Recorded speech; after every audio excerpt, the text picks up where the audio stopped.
Hello, TikTok. All right, this one is going to be pretty personal. Um, So, as I'm going through cleaning and purging and releasing things that are no longer needed, of course, I thought I got rid of all of it, but I came upon a folder that had some information in it from when my previous partner was alive. And we were together almost 4 years, and most of that time he was terminal and slowly dying. He had idiopathic pulmonary fibrosis. He had multiple lung conditions, and he needed a double lung transplant that he didn't want to do it, so he wasn't going to do it. So for 3.5 years I watched him slowly decline until he passed away. And there was a time this stuff really would have triggered me. There was a time even looking at an oxygen tube line, anything of that, I would have been so triggered. I would have been curled up in a ball in my bed for days, not talking to anyone, trying to move past the grief. When I came upon today a couple of folders, and it had some of his medical information and papers with him fighting for disability that he never did receive. And I came upon all of these parking tickets from, I'm sure there were some I threw away, but all these parking tickets from us having to go to the ER. These were all the trips to the emergency room while he was fighting for his life. And I'm not going to curl up in a ball and be depressed. I am feeling some anger today, anger over family and friends who should have been there to help support him and his mom and dad more while he was going through all that. But I'm more angry at the medical industry because of this. So this little folder was information that was sent to him when he was placed on a new medication that was supposed to be a wonderful pill to help him to breathe better, make his life better. It's called OFEV. And he was required to take these capsules 2 times a day. They were $200 per pill. So $400 a day just for 2 pills. Which is just ridiculous. He also had a special breathing machine that was sent to him, and I have the figure somewhere. I think that was, it was ridiculous. I think it was like $13,000 a month or $15,000 a month for the liquid and the breathing machine and all that, like every month. And no, we didn't have to pay that. He was placed on state insurance and they paid it. But if he wouldn't have been eligible or had been in a state that didn't have that insurance, it wouldn't have even been there to help him. So I guess, why am I sharing all this? I'm sharing all this just to say, if you have been a caregiver for someone, and my partner wasn't the only one, I've been the caregiver for multiple people as they were going through terminal illness and transitioning, some in my personal life and some as a state trained nurse's aide and working in nursing homes. And I also worked in MRDD group homes and helped people. If you're a caregiver, it's going to take you time to process through this. It's going to take you time to get past those triggers. It will be 3 years in just about a month from now, little under a month from now, since he's passed away. And yes, I still had a paper sitting around.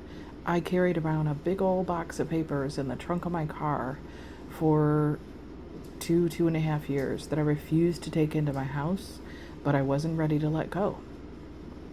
I had clothes and personal belongings of his that, I had like 4 totes of it. Finally, just last winter, was able to donate a bunch of his clothes to other people in need. Some people are ready to just throw all of that away right away, and they're angry. They don't want to look at it.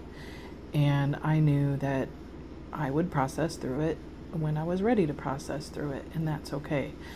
Grief really doesn't have a timetable. Everyone is different with how you move through your grief.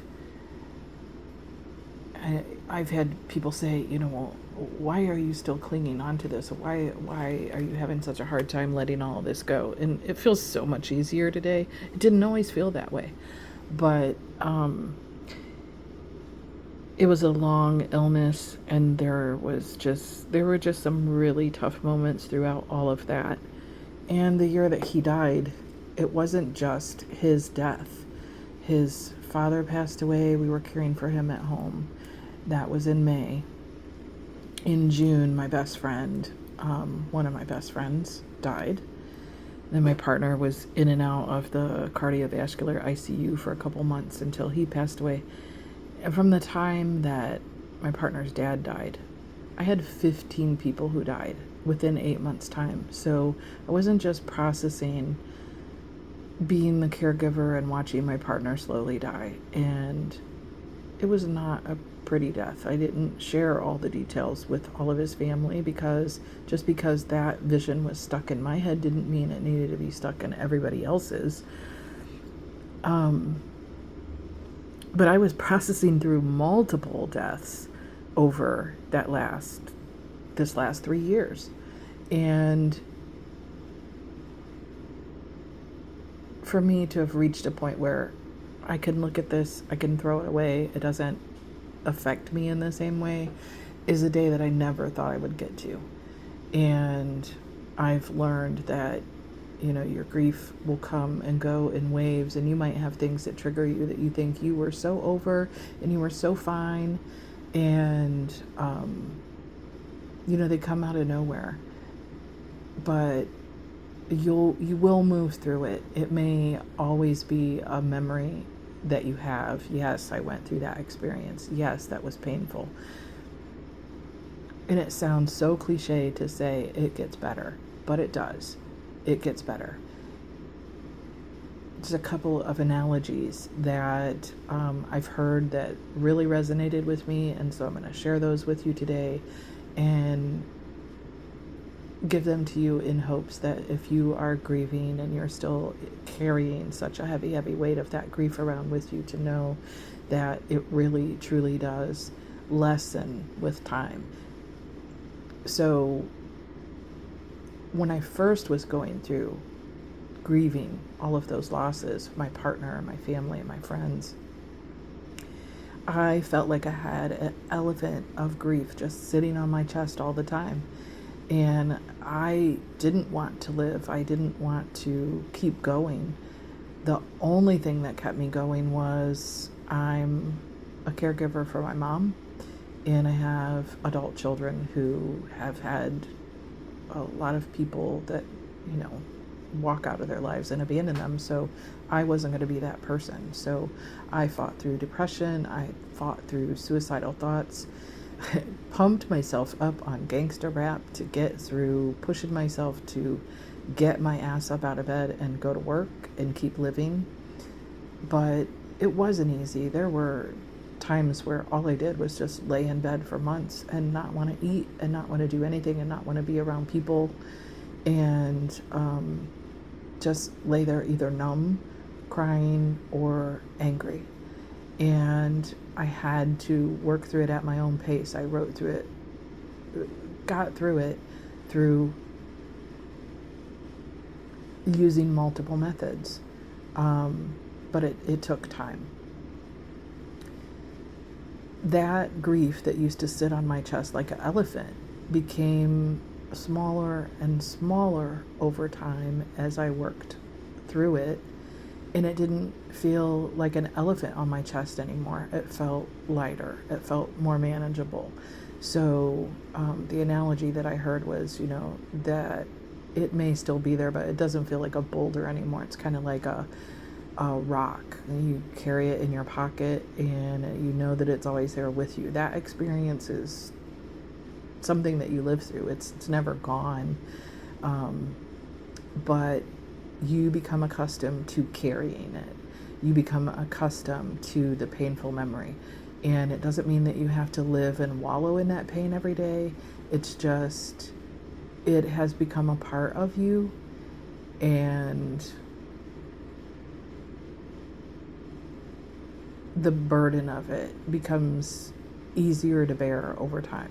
So whether that's the loss of someone who's passed on or the loss of a relationship because of divorce, separation, whatever, estrangement with your family or your kids, those losses, those things that we grieve, they do lessen over time. They do become more bearable over time if you do the work to keep moving forward and keep healing.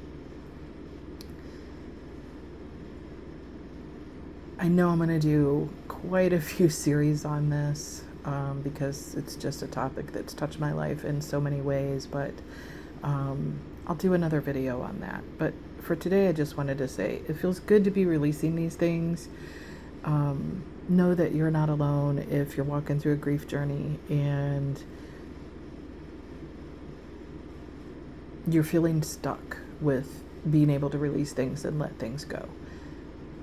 I never thought I would be able to get to this point where I'm like, okay, I don't need to hold on to any of this at all. Like, the memories are in my head, but they don't wake me up with panic attacks anymore. I don't lay in bed crying myself to sleep every night, thinking of all the losses or all the things that I saw and witnessed. I don't do that. I'm looking forward to my future, and I guess just for the fact that I came to the realization in my mind that, and I've told myself this over and over before, but I get the chance to live that they didn't have, that all the people that I love didn't have. They didn't have the chance to continue a life. They didn't have a chance to follow any dreams that they had or anything that they wanted to accomplish, they wanted to do, and they weren't able to do. I get the chance. If you are a survivor, remember that. You get the chance every day to wake up and be your best self, and keep living and make yourself proud and make your person on the other side proud. So probably should have filmed this as a video of me talking. I don't know, but it's too late now. Anyway,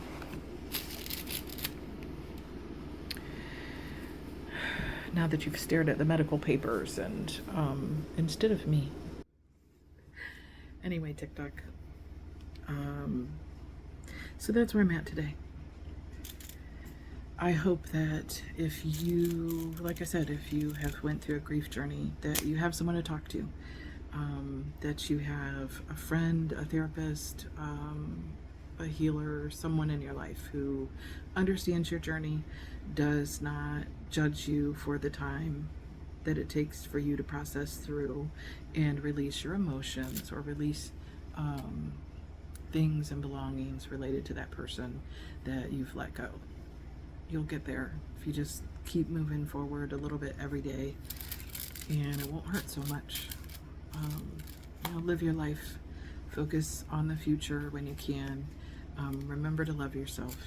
Take good care of yourself. And have a blessed evening. All right.